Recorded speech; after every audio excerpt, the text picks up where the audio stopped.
Greetings, ghouls and ghoulettes. It's your old fiend Corey from the Twin Ports Horror Society. This evening, we are joined by Keith Tyler Hopkins. He is a Duluth resident. He made a movie. He wrote a book. He's making another movie and writing another book. How does he do it? We're probably going to ask him about that. So, Keith, thank you for joining us here today. Let's start with your movie, Gravedigger Dave's Halfway House. Why don't you tell us a little bit about what that's all about and its connections to the regional Minnesota area? Yeah, well, thanks a lot for having me, Corey. So Gravedigger Dave's Halfway House is a movie I released in 2020, and it's an anthology film of short stories, some of which are facts, some of which are fiction, and the host, Gravedigger Dave, leaves it up to the audience to decide which are fact and which are fiction. A lot of the stories are consist of interviews from people around the Northland here. So we go into the Greyhound Bus Museum, Nopeming Sanatorium, the William A. Irving, Ely Steakhouse, just like stuff all over the region. Just trying to get into the spooky folklore of northern Minnesota. Oh, I lost audio there on you. Oh, that was me. Sorry. So You're did good. you have a hard time, getting into any of those places, or were they all pretty cooperative with, letting you come and shoot?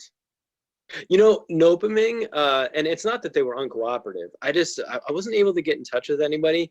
And it's really on me because I waited too long into production where, like the release date's coming up and I'm like, all right, still haven't gotten into Nopeming. Let's, leave another message. In the end, I went online and I found this amazing photographer who lives in Superior, who had done like a bunch of photo shoots there. And I wrote to him and I was like, hey, I'm making this movie. I'll credit you. How would you like to have your pictures in a feature film?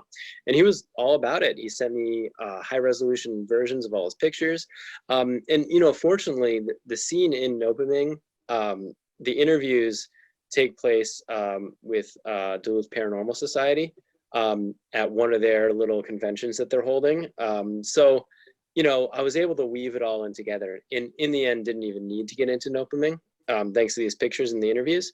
But all the other places, it was super easy. It was just a phone call and like, oh, you're doing a spooky film about Northland haunts? Like, come on up. So that part was great. That's awesome. So it's an anthology film, like you mentioned. And so what were all your roles in that? I mean, did you write everything, or was this collaboration with some other local people as well too? Everything in the movie that could be written was written by me, but there's a lot of interviews in the movie as well. So that is, as because you do news and stuff, you kind of just shoot and then assemble what you have afterwards. So I can't take credit for having written any of that stuff.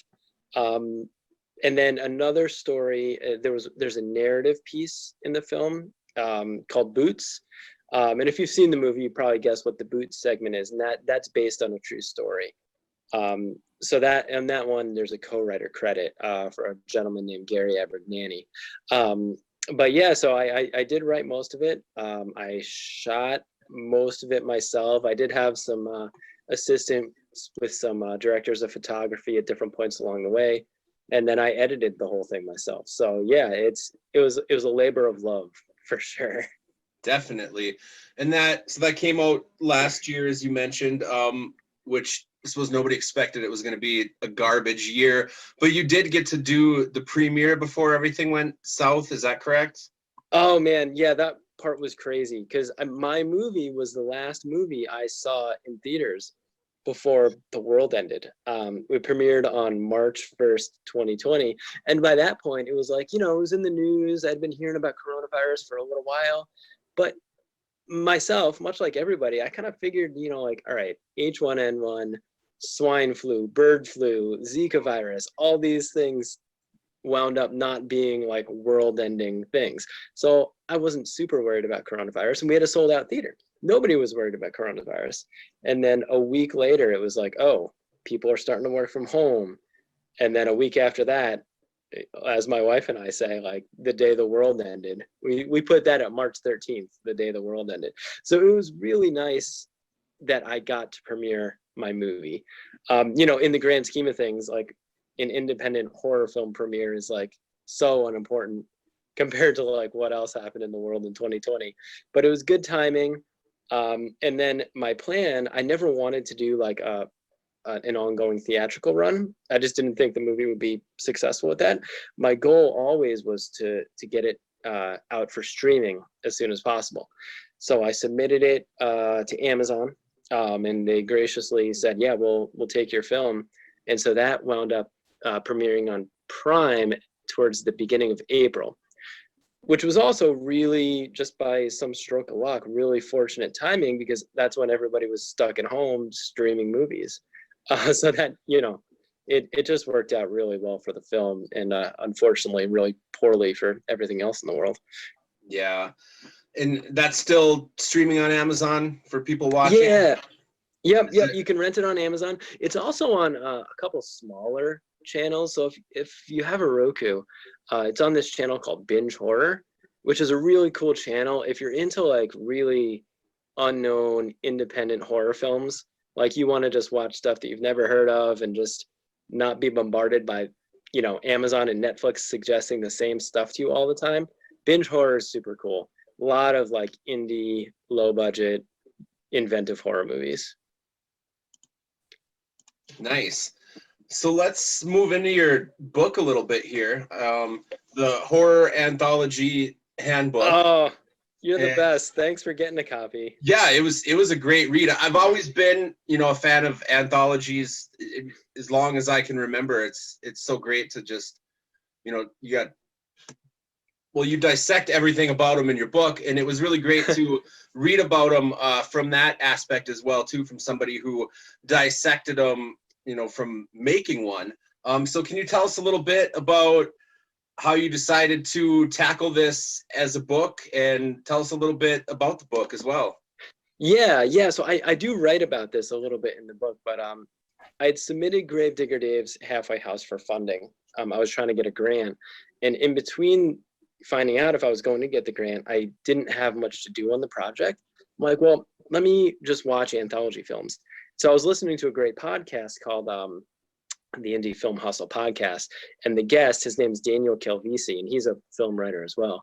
He said, if you're trying to make a film in a particular genre, don't just watch movies.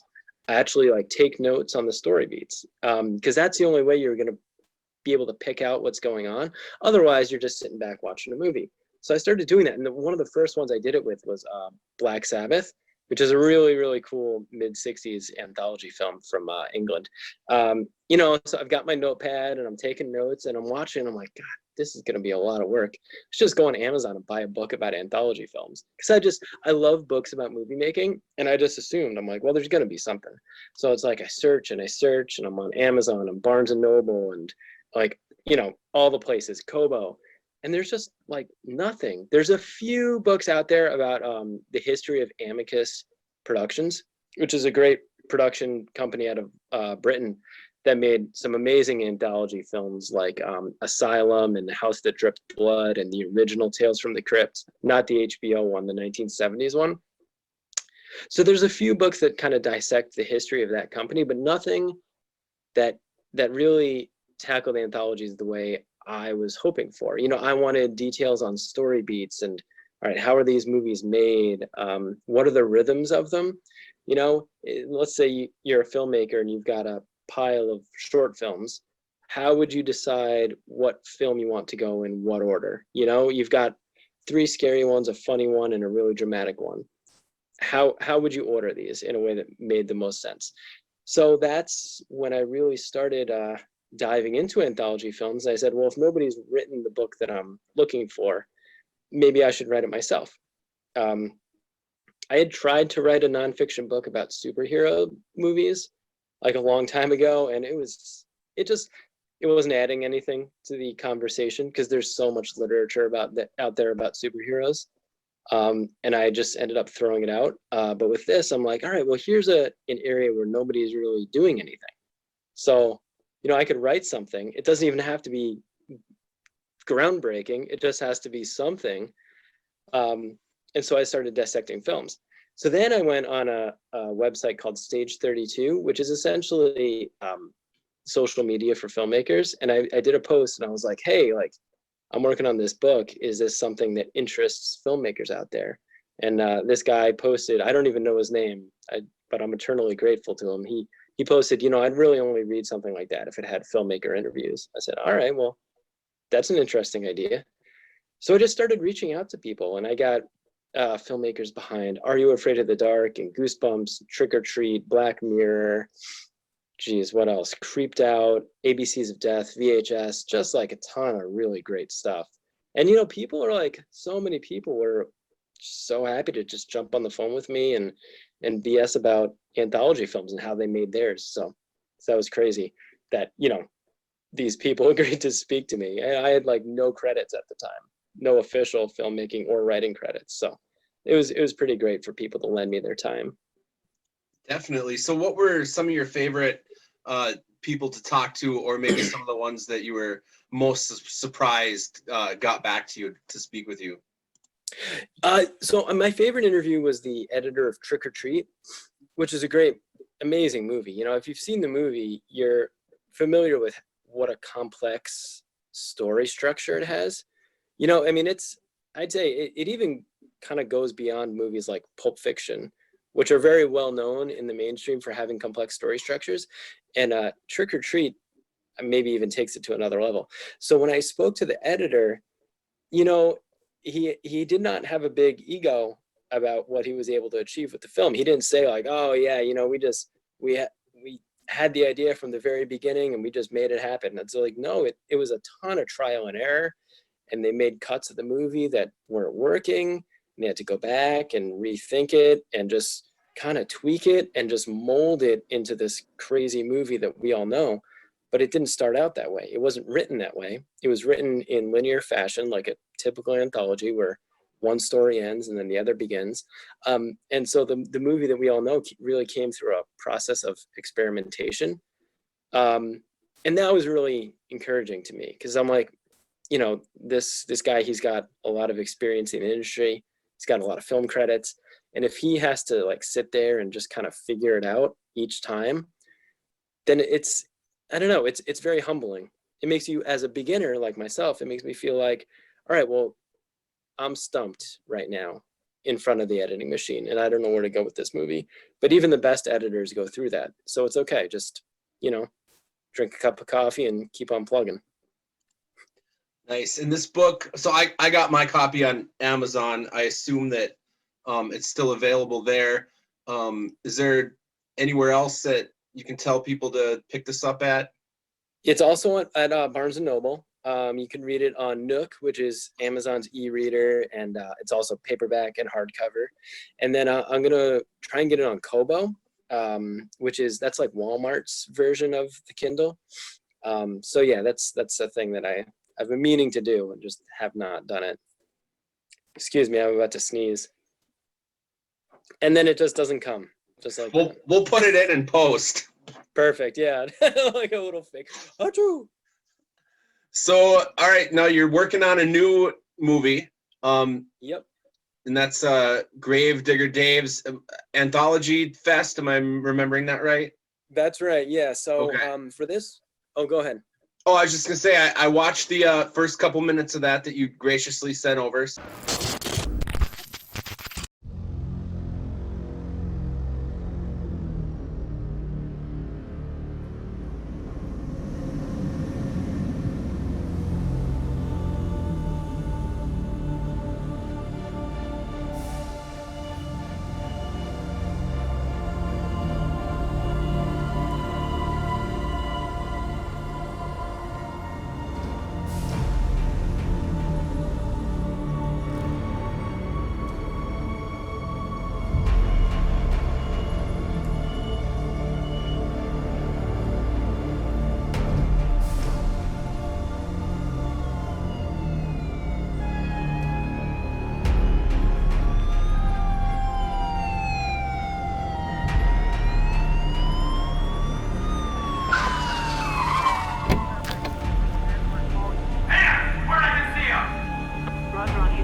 27, you're not readable.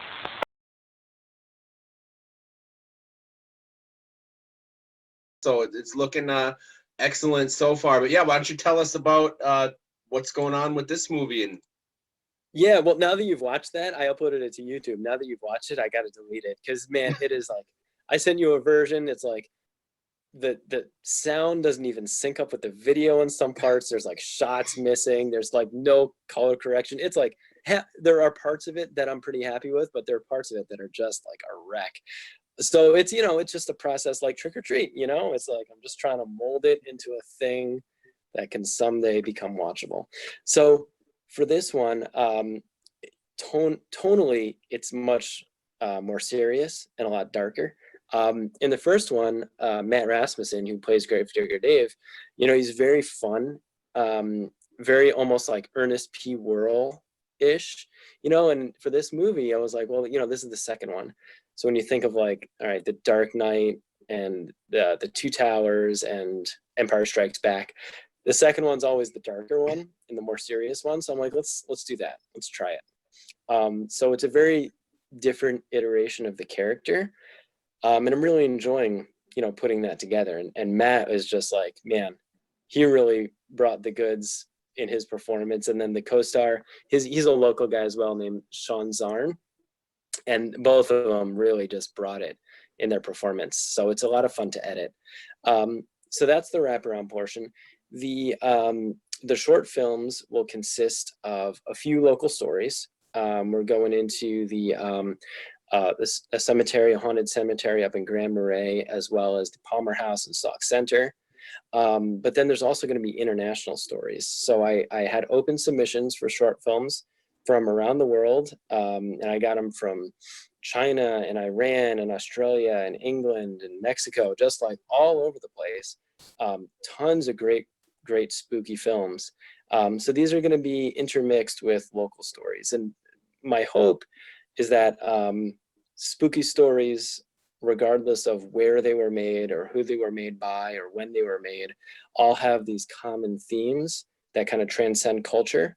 Because, you know, what's scary here is kind of scary anywhere. So that's what I'm trying to do. Just trying to make a spooky anthology with short films from around the world and from Minnesota. Nice. So when is that expected to be coming out? Do you have any idea? Or is it just? Well, so I'm gonna release it as a series of webisodes leading up to the full feature film release. So webisode 1 will come out in tandem with this interview. That's going to be about 8 or 9 minutes long. Then I'll release another few as the summer goes on, with the full film being released in August. Nice. And let's see here. And then you are also working on a second book as well? Yeah, so that's going to be a lot smaller of an effort than my first book. I think the first one was about 75,000 words. I expect this one to be more like 20 or 30,000 words. So like a novella. So for this, I wrote a script a while back called Red Betty and the Murder Farm, and actually did a live reading of it one year to the Superior Film Festival. And, you know, I'd like it to be a movie, but it's got like gunfights and a car chase and explosions, and you know, they light a VW bus on fire, and there's like, you know, nerve gas. There's like all this stuff that I don't really know how to film and don't have the money to film anyway. And I don't really want to like reduce it to, you know, a movie I can shoot in my backyard. I kind of want it just to remain a bigger budget kind of spectacle story. So I said, instead of trying to make this a movie, I'd rather just revise the screenplay into a short novel. So the novel, Red Betty and the Murder Farm, it takes place on this farm that is more or less like the Texas Chainsaw Massacre farm, except the people living on the farm are good guys. And for a price, a bad guy can come to the farm and conduct any evil business of their choosing. And Betty's family, they're kind of the caretakers of this murder farm. And Betty decides that instead of remaining neutral, some bad guys have come to her farm that have done something really bad, and she's got to make things right. So in the process, all hell breaks loose. So it's kind of like a off the wall, wacky, story. A lot of axes and gunfights and stuff. Great. That sounds great. How far along are you with that? Is that coming out anytime soon, or are we waiting for that one? I'm gonna try and do that in June. Oh man, your door behind you just opened. Very creepy. The little dog coming back in.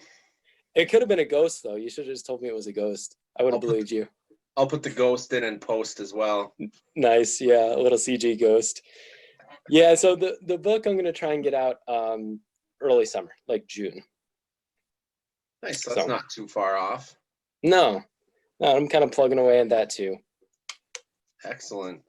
So what's after that? Do you think about any projects beyond that, or are those two taking up too much time to even think about anything else? It's funny. I come up with ideas that I want to execute way faster than I can actually execute any of them. So I'd really like to do a little something with Ghostbusters North. I'm sure you're familiar with those guys, right? Ghostbusters North, that's Matt Rasmussen, Adam Norrie, a couple other people. They've got proton packs and the Ghostbusters outfits, and they go out and they do parades and they do charitable events and stuff. And all proceeds from their group goes to Ronald McDonald's house. And so I thought it would be really great to do like a documentary on those guys. So that's kind of like the next project I'm cooking up in the back of my brain. Nice. Well, that sounds like fun. Yeah. So, yeah, well, did you have anything else that you want to tell the viewers about in regards to your upcoming projects before we wrap it up here this evening? No, I guess not. But it's really great that you invited me on to just let me ramble about the crap I'm working on. And it's just really cool.